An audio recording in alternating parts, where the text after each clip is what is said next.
Hari Rajakacharya Ashtotara Shata Shri Srimad A.C. Bhaktivedanta Swami Maharaj Prabhupada Ki Jai. ISKCON Founder Acharya Srila Prabhupada Ki Jai. Jayam Vishnupad Paramahamsa Hari Rajakacharya Ashtotara Shata Shri Srimad Bhaktisiddhanta Saraswati Goswami Maharaj Prabhupada Ki Jai. Jayam Vishnupad Srila Gaur Kishore Das Babaji Maharaj Ki Jai. Jayam Vishnupad Srila Sachinanda Bhaktivedanta Thakur Ki Jayam Vishnupad Vaishnava Sarvabhuma Srila Jagannath Das Babaji Maharaj Ki Jai. Jaya Shri Rupa Sanata Bhatta Raghunatha Shri Jiva Gopala Bhatta Das Raghunath Sahib Goswami Prabhu Ki Jai. Namacharya Srila Haridas Thakur Ki Jai. Prem Se Kaho Shri Krishna Chaitanya Prabhu Nityananda Shri Advaita Gadadhar Shri Vasari Bhakti Vrinda Ki Jai. Shri Shri Radha Krishna Gopa Gopinath Shamakun Radhakun Giri Govardhan Ki Jai. Shri Mayapur Dham ki jai, Shri Vrindavan Dham ki jai, Ganga Mai ki jai, Yamuna Mai ki jai, Bhakti Devi ki jai, Tulsi Devi ki jai, Anantakota Vaishnava Vrinda ki jai, Shri Harinam Sankirtan ki jai, Ranath Raj Srimad Bhagavatam ki jai, Iskand Bharma Guru Vrinda ki jai, all Samaveta Bhakta Vrinda ki jai. Gora Pramanande, Haribo, all glories to the assembled devotees, all glories to the assembled devotees, all glories to the assembled devotees, all glories to Shri Guru, Shri Guranga, all glories to Srila Prabhupada. Om Namo Bhagavate Vasudevaya. Om Namo Bhagavate Vasudevaya. Om Namo Bhagavate Vasudevaya. Om Namo Bhagavate Vasudevaya. Narayana Namaskritya Naram Jaiva Narottamam Devam Saraswatam Vyasam Tito Jayam Yuridayat Nasta Presha Vatreshu Nityam Bhagavata Sevaya Bhagavati Uttama Shloke Bhaktir Bhavati Naistiki. Before reciting the Srimad Bhagavatam, which is the very means of conquest, one should offer respectful obeisances unto the personality of Godhead Narayan, unto Narayan Rishi, the supermost human being, unto Mother Saraswati, the goddess of learning, and unto Srila Vyasadeva, the author. By regular attendance in classes on the Bhagavatam, and by the rendering of service to the pure devotee, all that is troublesome to the heart is almost completely destroyed. And loving service unto the personality of Godhead, who is praised with transcendental songs, is established as an irrevocable fact. All right. Good morning, everybody. Today is July 1st, 2025, and we are reading Canto 4, Creation of the Fourth Order, Chapter 29, Talks between Narada and King Prachinabhari, and we're reading verse number 6. And it's kind of interesting because this morning in Mangalarti, the little story we read from the Prabhupada Nectar book, talked a little bit about ghosts, and so does this verse. So it's just a ghostly day today. Okay. So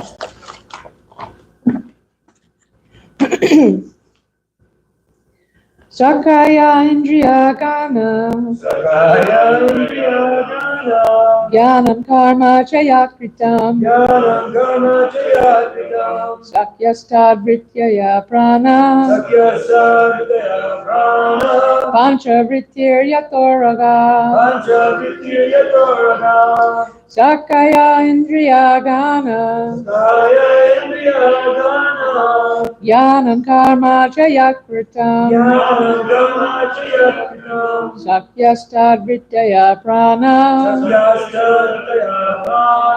Pancha Vrittir Yatoraga Sakaya Indriya Gana Jnanam Karma Chayakritam Sakyastad Vrityaya Prana Pancha Vrittir Yatoraga. Okay, please chant. Sakaya Indriya Gana Sakaya Indriya Gana Jnanam Karma Chayakritam Jnanam Karma Chayakritam Sakyastad Vitaya Prana Sakyastad Vitaya Prana Pancha Vrittir Yatoraga Pancha Vrittir Yatoraga Sakaya Indriya Gana Sakaya Indriya Gana Jnanam Karma Chayakritam Sakyastad Vitaya Prana Sakyastad Vitaya Prana Pancha Vrittir Yatoraga Pancha Vrittir Yatoraga. Anyone else with check? Sakaya Indriya Gana Jnanam Karma Chayakritam Jnanam Karma Chayakritam Sakyastad Vitaya Prana Sakyastad Vitaya Prana Pancha Vritirya Toraga. Sakaya Indriya Gana. Jnanam Karma Chayatvitam. Sakyastha Vijaya Prana. Pancha Vritirya Toraga. Alright, anyone else want to try? How about you, Yamuna, want to try? At least one lady, come on. Sakaya Indriya Gana. Jnanam Karma Chayatvitam. Sakyasya Vritira Prana. Pancha Vritirya Toraga. All right, word for word. Sakaya, the male friends. Indriya Gana, the senses. Jnanam, knowledge. Karma, activity. Cha, also. Yat Pritam, done by the senses. Sakya, female friends. Tat, of the senses. Vritaya, engagements. Pranaha, life air. Panchavriti, having five processes. Yata, like. Urga, the serpent. Okay. Translation. Translation by Srila Prabhupada. Srila Prabhupada ki jai. The five working senses and the five senses that acquire knowledge are all male friends of Paranjani. The living entity is assisted by these senses in acquiring knowledge and engaging in activity. The engagements of the senses are known as girlfriends, and the serpent, which is described as having five heads, is the life air acting within the five circulatory processes. All right, please repeat. The five working senses and the five senses that acquire knowledge are all male friends of Paranjani. The living entity is assisted by these senses in acquiring knowledge and engaging in activity. The engagements of the senses are known as girlfriends, and the serpent, which was described as having five heads, is the life air acting within the five circulatory processes. Okay, purport. Krishna Bahirmukha Hana Bhoga Vancha Kare Nikatasta Mayatare Japatiya Tare, from the Prima Vivarta. Because of his desire to enjoy the material world, the living entity is dressed with the material gross and subtle bodies. Thus he is given a chance to enjoy the senses. The senses are therefore the instruments for enjoying the material world. Consequently, the senses have been described as friends. Sometimes, because of too much sinful activity, the living entity does not get a material gross body, but hovers on the subtle platform. This is called ghostly life. Because of his not possessing a gross body, he creates a great deal of trouble in his subtle body. Thus, the presence of a ghost is horrible for those who are living in the gross body, as stated in Bhagavad Gita 15:10. Ukramantam stitam vapi bhunjanam vagunam vitam vidmudavnanu pashyanti jnana chakshusha. The foolish cannot understand how a living entity can quit his body, nor can they understand what sort of body he enjoys under the spells of the modes of nature. But one whose eyes are trained in knowledge can see all this. The living entities are merged into the air of life, which acts in different ways for circulation. There is prana, apana, udana, vayana, and samana. And because the life air functions in this fivefold way, it is compared to the five-hooded serpent. The soul passes through the Kundalini chakra like a serpent crawling on the ground. The life air is compared to Urga, the serpent. Panchavritti is the desire to satisfy the senses attracted by five sense objects, namely form, taste, sound, smell, and touch. Om Jnana Tamanjasa Vidanjana Shalakaya Chakshuram Militam Yena Tasmai Shri Gurave Namaha Shri Chaitanya Manovistam Stapitam Yena Bhutale Swayam Rupa Karamayam Dadati Swaparantika Vandeham Shri Guru Shri Yuta Padakamalam Shri Gurum Vaishnavam Shri Rupam Sagratatam Sahagana Raganatam Vitam Tam Sajivam Savadetam Savadutam Parijana Sahitam Krishna Chaitanya Devam Shri Radha Krishna Padan Sahagana Lalita Shri Vishakambitamstra Hey Krishna Karuna Sindhu Dina Bando Jagapate Gopesha Gopeka Kanta Radha Kanta Namostate Tapta Kanchana Gourangi Radhe Vrindavaneshwari Rishabhanu Sutta Devi Pranamami Haripe Panchakopa Tarubhyascha Kripa Sindhu Devacha Patitanam Pavanebhyo Vaishnavebhyo Namo Namaha Shri Krishna Chaitanya Prabhu Nityananda Shri Advaita Gadadhar Shri Vasadi Gaur Bhaktivinoda Hare Krishna Krishna Krishna Hare Hare Hare Rama Rama Rama Hare Hare. Okay, so if you're just jumping in, this verse might seem a little like, huh? What's going on here? So what's going on here is that King Prachinibari, he was hearing the story of King Paranjana from Narada Muni. And the story of King Paranjana is an allegory about a king that was too attached to material things, and that ultimately caused him to be born again. He was very attached to his wife, and it caused him to be born again in the body of a woman. And in that woman body, he ended up marrying a nice king who passed away. And at the time of his passing, the super soul Krishna from within came out and started explaining just all this wonderful philosophy, right? And so Narada Muni is relating this story to King Prachinibari, which is it's actually about him. It's about all of us being attached to the material world. Yeah.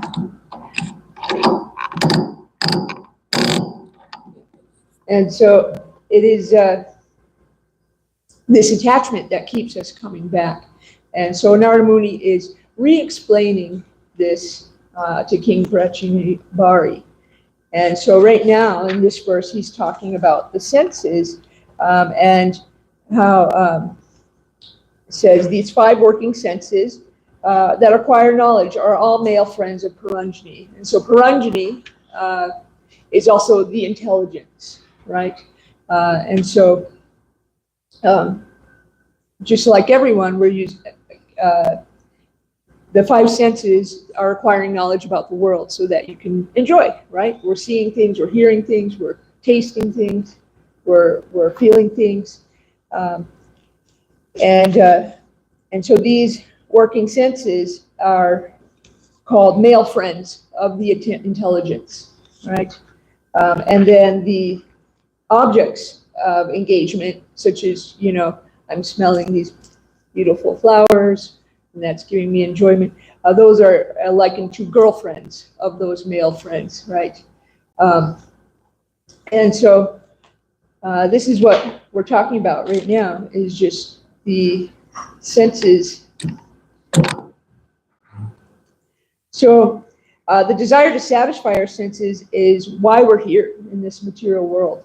That's why we're here and why we have this material body, because we had this desire to satisfy our senses without Krishna, right?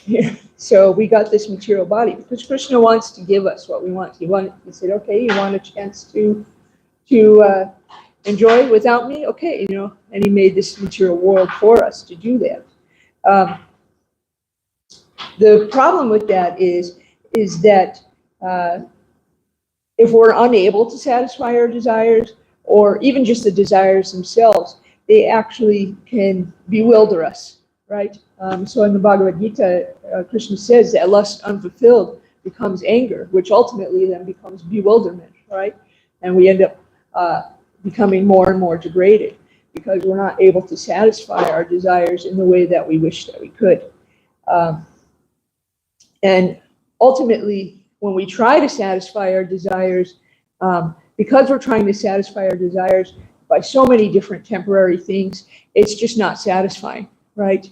I mean, that's why, I was talking with Joey the other day, that's why we see, these billionaires, they have more money than everybody else on the planet combined practically, but yet they're still, are they sitting back enjoying? No, they're still trying to make more and more money. And why is that? Because it's not satisfying, right? So no matter how much you have, it's just not satisfying. And so this bewilderment of, we become bewildered by these senses, and we can see this. People do really crazy things when they are unable to satisfy their senses in the way that they want to, right? There was a story I like to talk about when I'm talking about this topic is there was a woman, she was an astronaut, and her name was Lisa Nowak, a few years back, or maybe, I think it was a while back now, like maybe 10 years ago.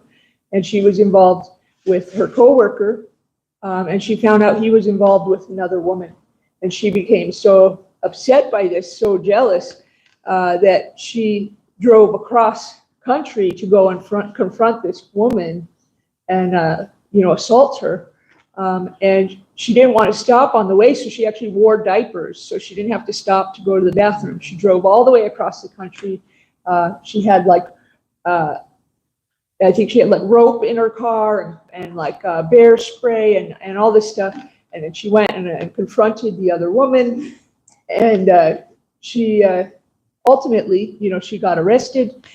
She was humiliated throughout the country. She lost her job, and did she get the man? No, she didn't get the man, and so, here was this woman with this very prestigious job. She was an astronaut. She was well respected.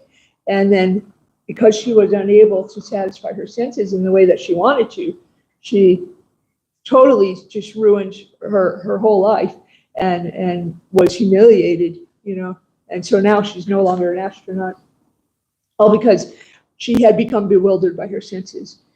Another example that I see a lot, for some reason, I hear these stories about, do you ever hear the term bridezilla? Who's heard of that term, a bridezilla? Yeah, so a bridezilla is basically, it's such a known phenomenon that this happened that they coined this term bridezilla. So a bridezilla is when a woman, she's getting married and she becomes so focused on making this the wedding of her dreams that she turns into a monster, basically, like Godzilla.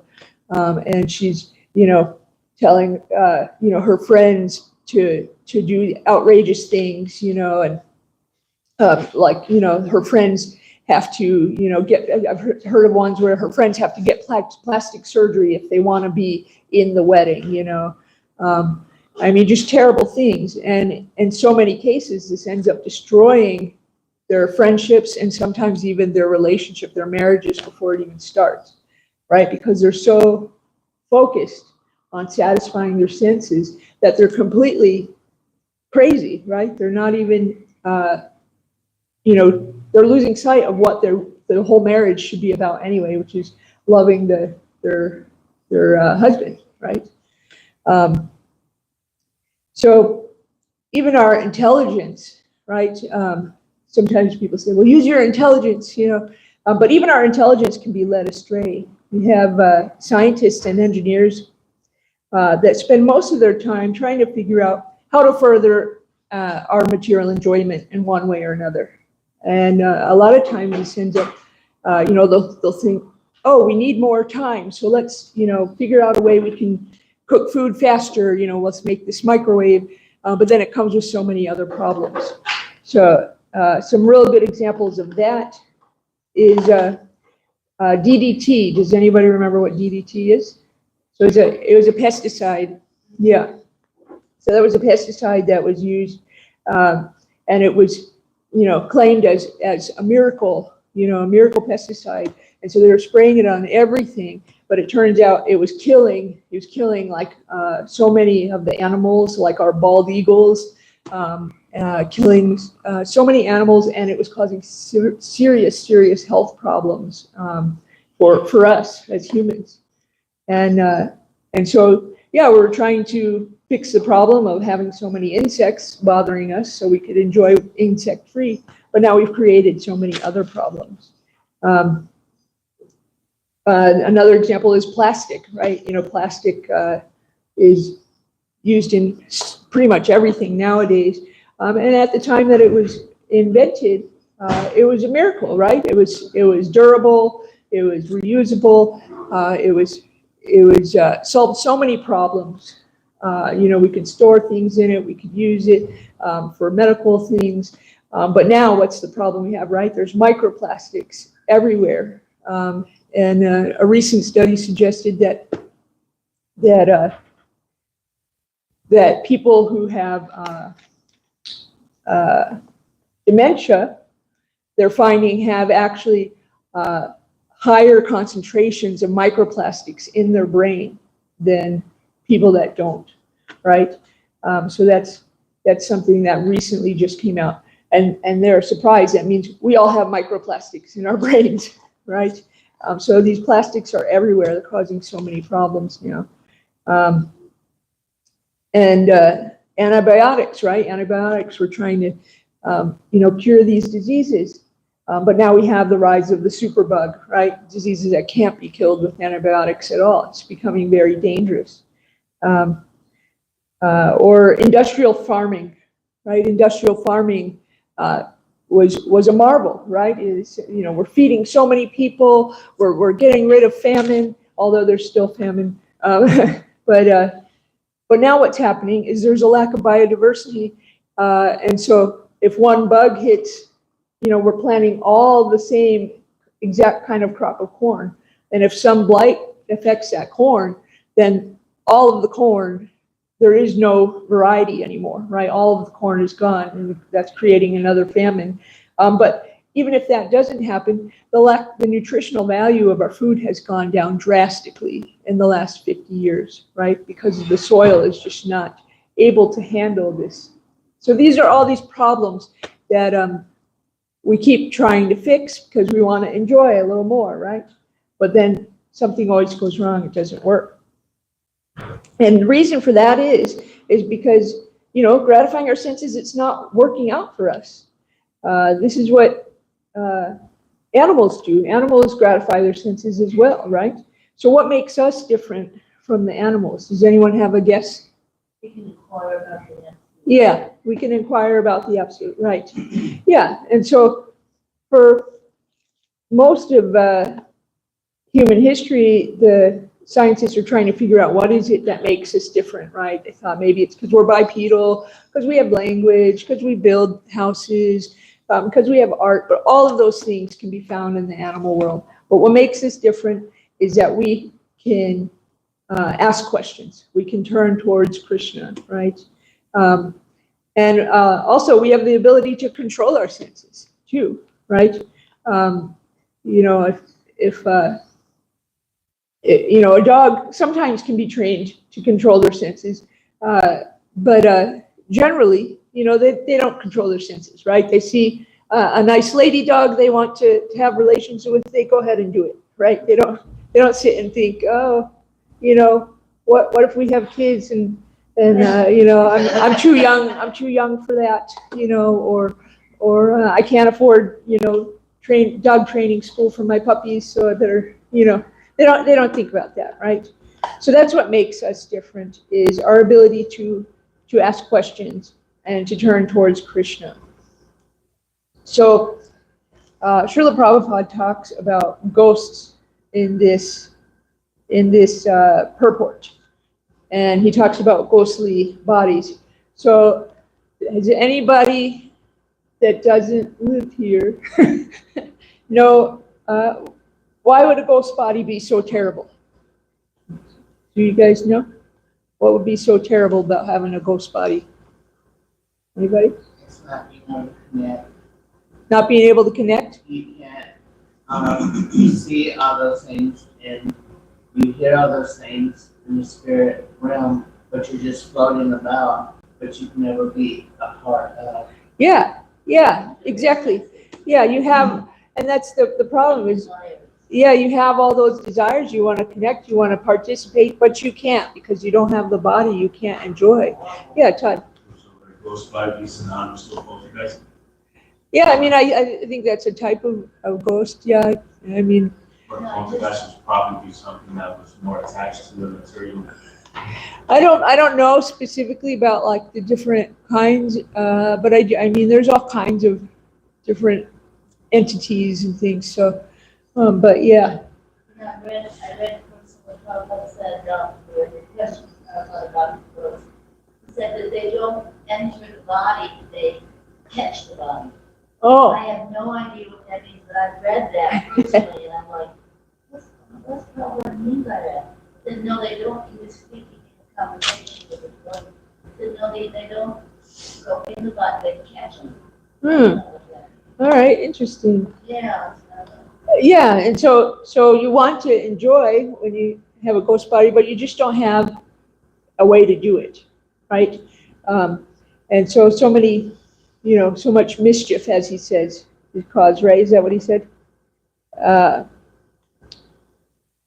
great deal of trouble in his subtle body, right? Okay, so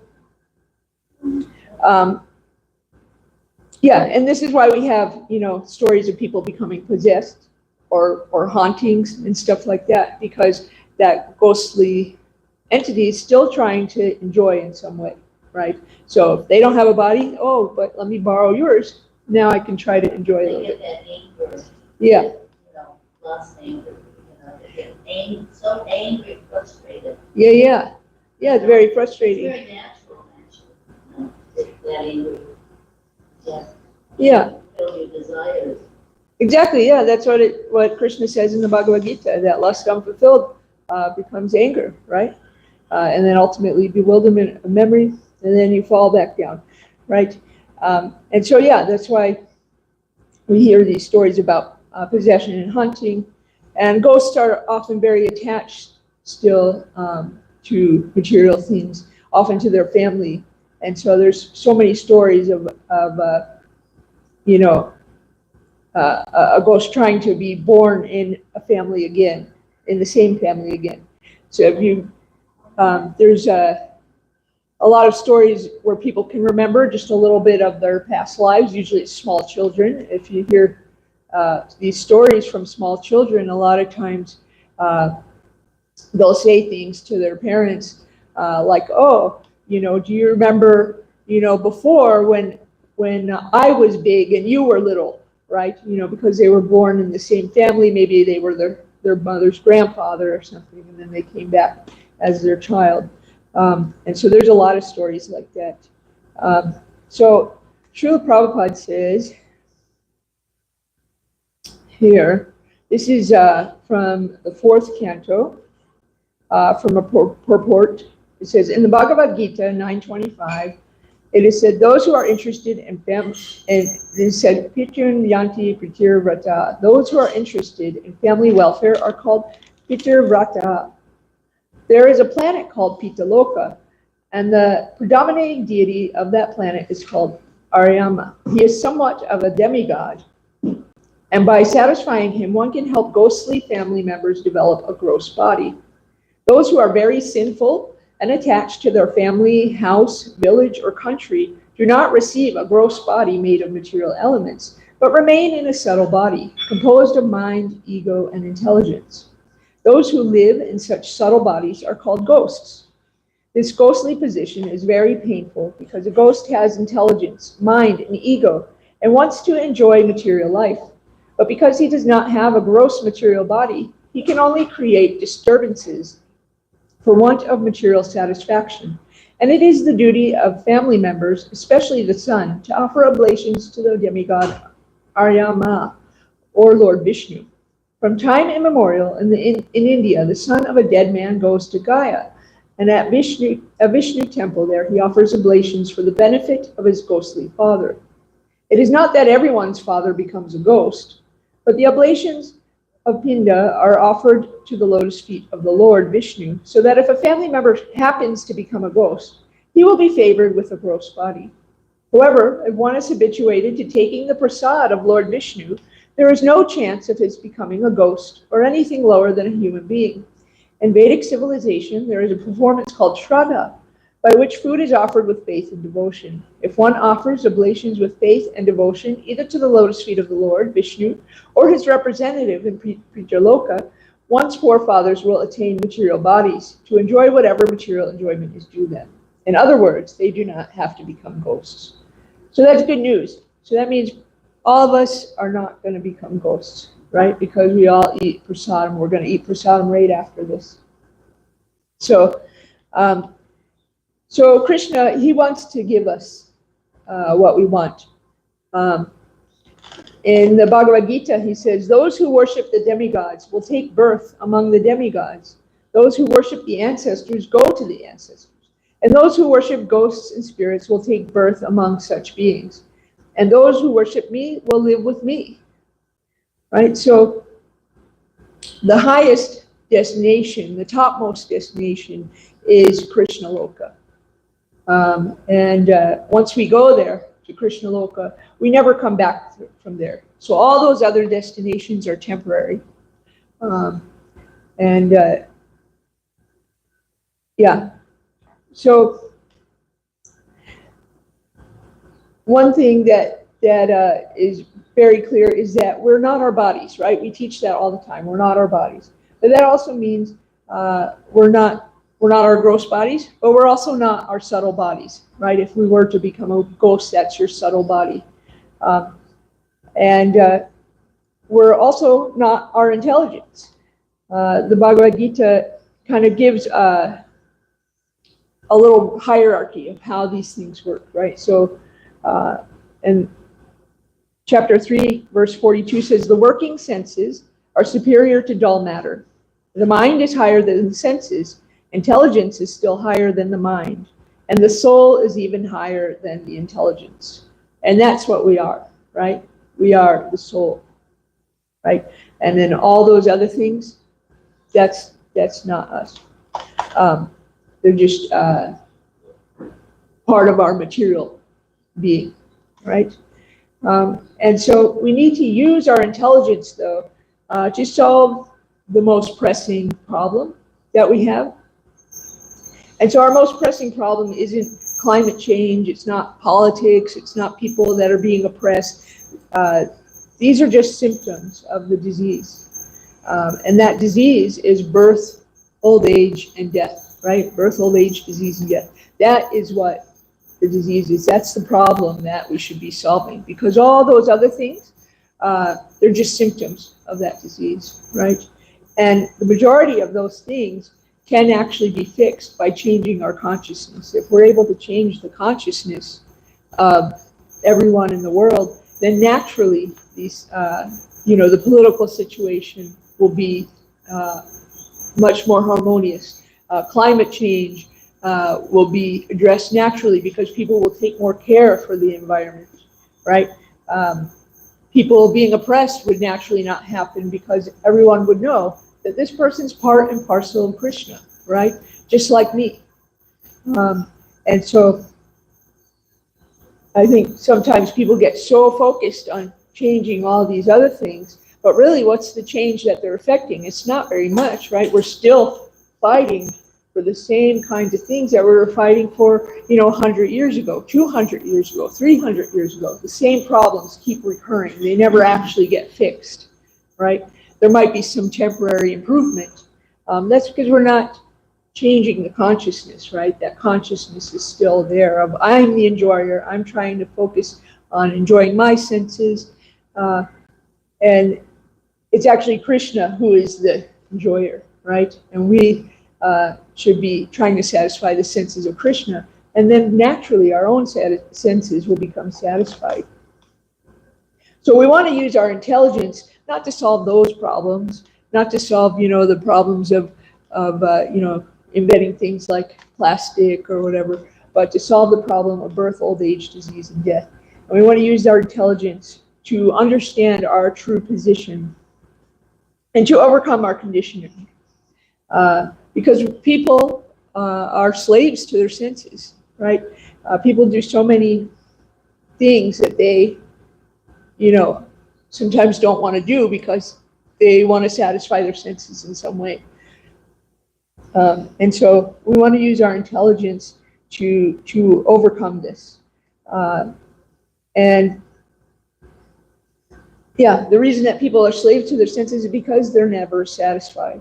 So the Bhagavad Gita says, thus the wide living entity's pure consciousness becomes covered by this eternal enemy in the form of lust, which is never satisfied and burns like fire, right?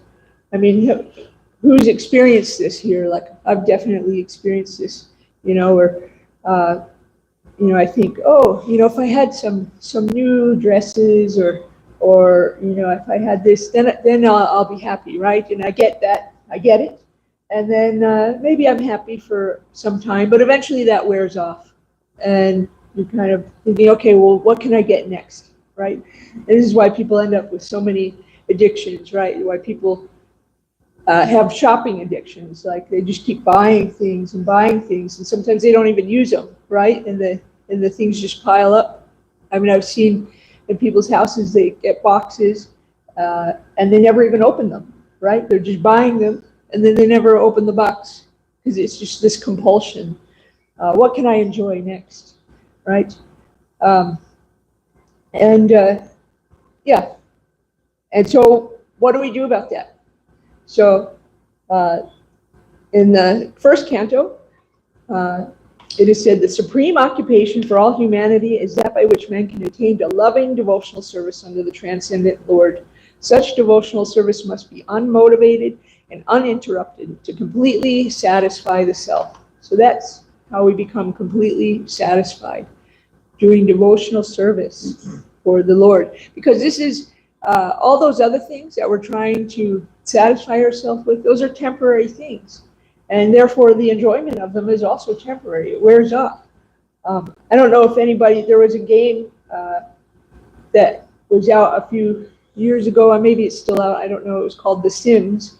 I don't know if anybody played that, but okay, well, I'm not really a video game person, but I did play that game. And what would happen in The Sims is just like a simulated universe, right? And you're basically controlling these people, and you're a particular character, but you can control everything around them. And what would happen is you would give your sim something new, and then they would be happy for some time. They would start like sparkling, and so you got more points, when they would be sparkling like that. But ultimately, their enjoyment of that object would wear off, and so they would stop sparkling, and then you'd have to give them something new. Yeah. I know the weirdest things about you like do what you do here, there. Yeah, it's just, yeah, it's like you have life. It's a whole life. You have children, you make a family. There's even ghosts in that video game. Anyway, so I think about that a lot sometimes when I get something new, and I'm like, oh, I'm so happy. I feel like, okay, yes, I'm sparkling, but now my sparkles are going to wear off soon, Okay, so yeah. And so how do we start this devotional service? We start this devotional service by hearing and chanting about Krishna, right? And by associating with the devotees. And this process is actually so powerful that it can even help if you're a ghost. And so I wanted to read this little thing from the Bhaktisiddhanta Vaibhav, this cute little story about a ghost. Okay. All right. Also, in 1885, Srila Bhaktivinoda Thakur took Bimala along with other sons to visit a few places of Lord Chaitanya's pastimes in Bengal. Arriving late one evening on the outskirts of Kolina Grama, a settlement whose former inhabitants were very dear to Chaitanya Mahaprabhu, the father and sons were accorded repose in a temple. Next morning, upon entering the hamlet, They were asked by some local residents where they had come from and where they had spent the night. Upon hearing the answer, the village men asked amazedly, "How could you have slept? No one can stay there peacefully, for it is haunted by a Brahma Rakshasa who pitches stones and brickbats at anyone passing by after dusk." Srila Bhaktivinoda Thakur replied, "Yes, that ghost did try to disturb us, but I loudly chanted the Hare Krishna mantra and he went away." Learning that he was Srila Bhaktivinoda Thakur, whom they already knew of, some having read his books, the villagers became most obeisant and further questioned, "How did you quell that ghost by chanting Hare Krishna? Previously, he was the priest of that temple, and he chanted Hare Krishna throughout his life. How did he become a ghost? And how could your chanting expel him?" Srila Bhaktivinoda Thakur told them that the priest must have vibrated only the syllables of the name, thus producing a physical, lip-deep sound lacking spiritual essence. So he was just chanting without meaning, right?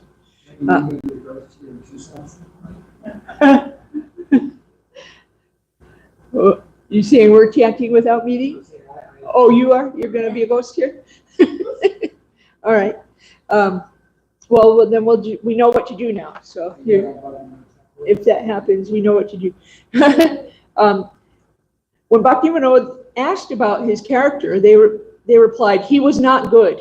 He committed many sinful acts, but he used to recite Harinam almost constantly."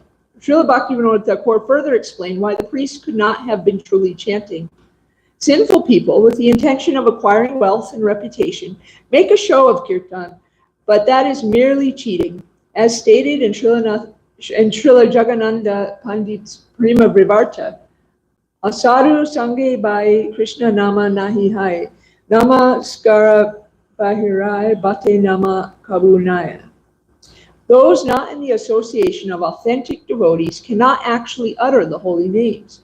Even though they may externally vibrate the sound Krishna, that is not actually the name of Krishna. The name of Krishna is non-different from him, and thus completely pure and spiritual. Krishna Nam does not allow himself to be plundered by materialists. This man never actually chanted Hare Krishna, only Nama Parada. Because of severe offenses to the holy name, he became a ghost. The men asked, "Can he ever be released from that wretched condition?" Srila Bhaktivinoda Thakur said, "If he hears the real name or the proper explanation of Bhagavad Gita or Bhagavatam from a bona fide sadhu who has a genuine connection with Krishna, then he can be liberated from ghostly existence." Henceforth, all troubles caused by the specter ceased.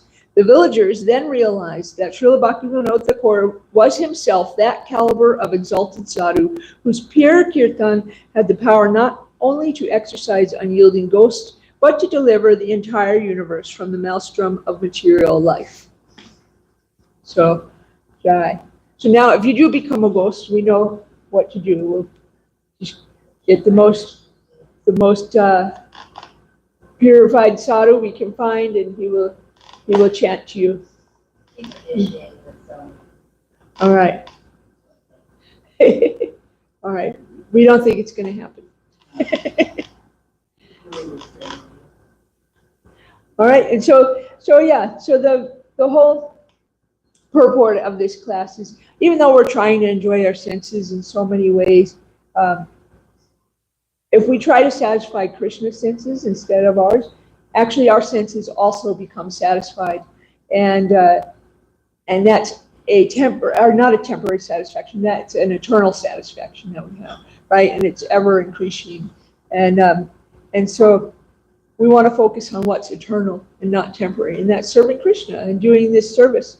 And if one of you becomes a ghost, we know what to do. So without any further ado, do you have any comments, questions? Yes.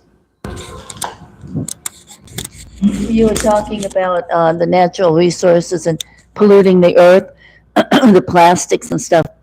They found plastics in the deepest part of the ocean. Yeah. But I was going to say that I read recently that Srila Prabhupada said, he said concerning the earth, and not that we abuse it, consciously. We have to be obviously Right. conscious of what we're doing. But he said, don't get so involved. He said, just concentrate on getting out. Right, He said, the Mother Earth will take care of herself yeah, because it's Kali Yuga and you can't stop the onslaught of it. It's going to happen. And, but Prabhupada said, just because our lives are so short and because it is Kali Yuga, Prabhupada said, just, try to concentrate on that and just get out. yeah, Yeah. absolutely. It's kind of like, if I got shot and I'm bleeding out, I'm dying because I have a gunshot wound, but I also skinned my knee, and someone's, trying to put a Band-Aid on my knee and like just ignoring my gunshot wound, right? That would be silly. It doesn't mean that that's not a problem. Yeah, my knee was hurt. But let's address the big problem. We're all bleeding out, Yeah, right. Yeah. It's a good analogy. Okay, Todd and then Katie. Yeah. So kind of briefly going back to the purport that you were reading before the lecture. Yeah. There was a statement, and I'm gonna try to quote it my best because I don't see it on the TV thing. As far as the soul having to go through the Kundalini chakras, I believe that's what I saw, something along those lines. Would that mean that us being super soul, if those 7 or 8 chakras aren't all open, we don't become Krishna conscious? I don't really know much about that area. Yeah, go ahead. You have something to add to that?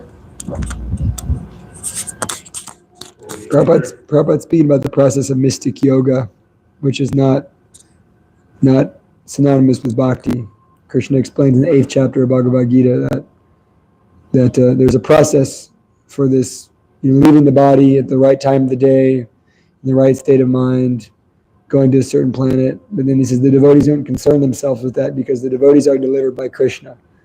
Prabhupada actually says Krishna personally comes on Garuda and delivers the devotee. And so because the Kundalini and the chakras are all material, subtle material matter, but the soul is spiritual. So if the soul is in Krishna consciousness, then it's beyond the, if the soul loves Krishna, and if someone's aware of that, wherever they're at, Krishna will personally make the arrangement. So it's different. All right. And then Katie? I think it goes one more step. Oh, sorry. I think it goes one more step beyond that. From what I understand with Krishna, to love him is not a business from what I understand. It's not like I'll do this to hope to get this. Right. But it's like the same thing that he puts in all of us, what we want from love. He gave us the answer right there. He showed us right there how to love, because what we desire is for somebody to, when we want to have love, we want that pure devotion. Mm-hmm. We don't want them saying, oh, you need to change, you need this, you need this, you need this. We'd be like, oh, bye. Yeah. And Krishna is the same way. It's a simple thing just to know to be devoted to him. It's just to say, hey, I want to be with you. I want to be there. Yeah. I want to care for you. I want to love you and have you always there by me, and everything else will be taken care of itself, because everything else doesn't matter outside of that. Yeah. So that's why women, it's easier for women to surrender because of our nature to serve, Yeah. So it's, Papa actually said that it's easier for us women to, take that position.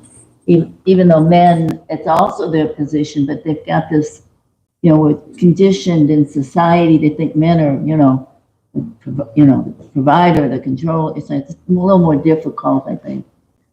Yeah. I mean, that's what Papa was explaining.